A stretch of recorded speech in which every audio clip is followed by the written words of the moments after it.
Les sondages menés par toutes les organisations montrent que notre peuple aspire au changement et donc la majorité kabiliste n'a aucune chance de l'emporter démocratiquement.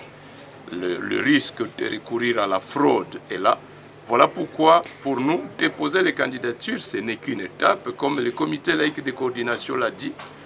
Après le 8 août, date limite du dépôt de candidature à l'élection présidentielle ou législative nationale, déjà le 9, nous serons ensemble avec le CLCC dans la rue pour réclamer la transparence, pour dire non à la machine à voter, pour dire non aux 6 700 000 électeurs sans empreinte digitale, pour dire non aux 2 900 000 électeurs avec des empreintes partielles.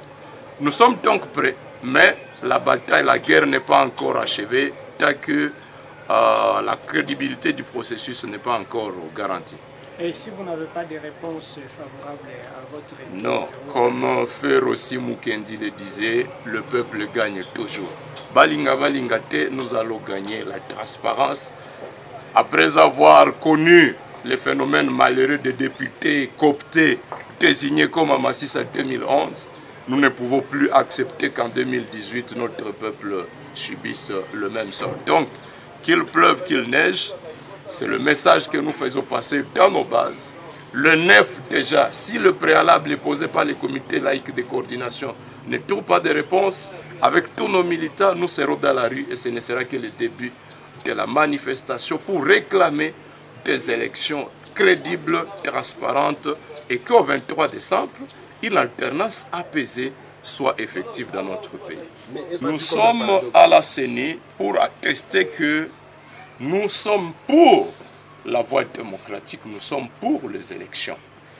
À part le vote, l'autre façon pour le peuple de se faire attendre, c'est la manifestation pacifique.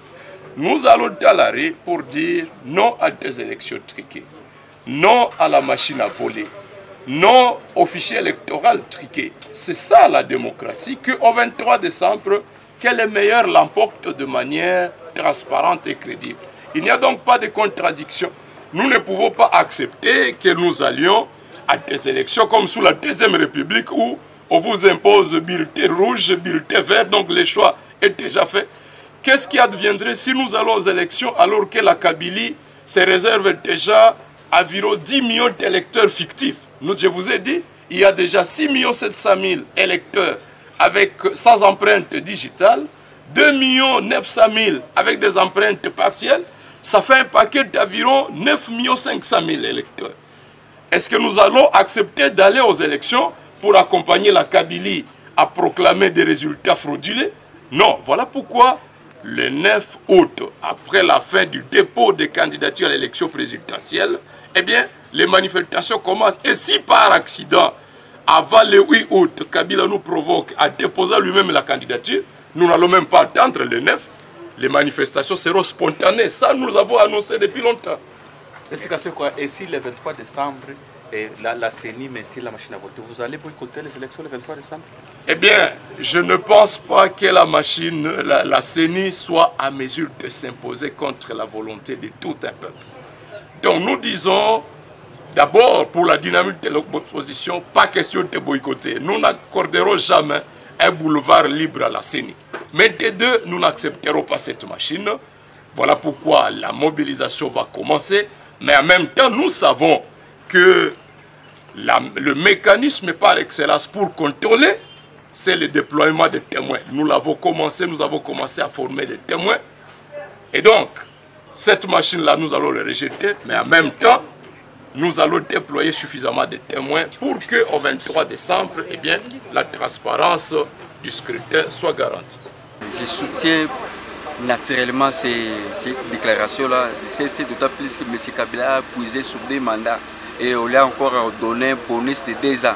Pour nous, c'est assez et il n'y a aucune loi qui peut l'autoriser à briguer le 3e mandat. Pour nous, ça sera déjà le début du chaos. Il va déclarer la guerre contre le peuple congolais. Je crois bien même que Jean-Pierre Bemba viendra au pays pour cette cause-là. Lui-même va marcher pour dire au Kabila non, c'est assez. Nous avions déjà demandé au président de la République de se prononcer par rapport à cette question. Mais il n'a pas toujours voulu parce qu'on nous disait que ce n'est pas constitutionnel. Mais nous pensons que sur le plan stratégique, c'est plutôt les gens de la majorité présidentielle qui sont victimes de cette situation-là, parce que leur candidat n'aura pas l'état de se préparer. Par exemple, le nôtre à l'opposition, il a eu plusieurs années à se faire connaître à la population et il est déjà accepté. Maintenant, celui de la majorité qui n'est pas connu, nous pensons que c'est un retard stratégique, mais nous comprenons cela. Soit c'est Kabila. Non, il ne peut plus être... Nous ne pensons pas à cela parce que lui-même a dit qu'il va respecter la Constitution. Et nous pensons qu'une fois, nous nous rappelons, il avait déjà dit que si on ne croit pas à ses œuvres, mais au moins on peut croire à ses paroles. Et nous croyons à cette parole, qu'il va respecter la Constitution. Donc les retards, c'est de leur côté et ils seront pénalisés davantage. Je vous dis, les gens de la majorité, pour preuve, nous sommes à la CENI. Ils n'ont même pas déposé, même les PPRD. C'est hier soir, j'étais ici, qu'ils ont pris les jetons. Vous imaginez que le PPRD n'a pas même encore déposé. Donc c'est compliqué pour vous dire que ces gens ils ne sont pas prêts pour les élections, ils sont en retard, mais bon. Nous préparons, d'ailleurs, pour nous décider, nous avions bien dénommé ça Talk and Fight. Donc c'est-à-dire, nous serons en train de dialoguer en nous battant. Donc nous savons que Kabila n'a jamais été de bonne foi. Et ça, jusqu'à la dernière minute, nous devons nous rassurer que nous le poussons de partir. Et cela, ce n'est pas une mince affaire, raison pour laquelle la CLC prend déjà une avance, commence à sensibiliser d'avance la population à ne pas être distraite. Et ça, pour nous, nous sommes d'accord et nous nous lançons sur cette piste-là. Nous allons déposer nos candidatures tout en sensibilisant la population d'être prête à tout moment. Si une fois que l'homme ne veut pas respecter la Constitution, nous allons nous lever comme un seul homme et appliquer l'article 64 parce qu'elle est toujours là.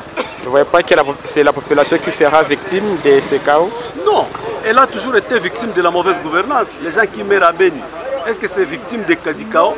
Les gens qui meurent de faim par manque de soins, de santé, par beaucoup d'histoires de mauvaise gouvernance, tout ça c'est le chaos.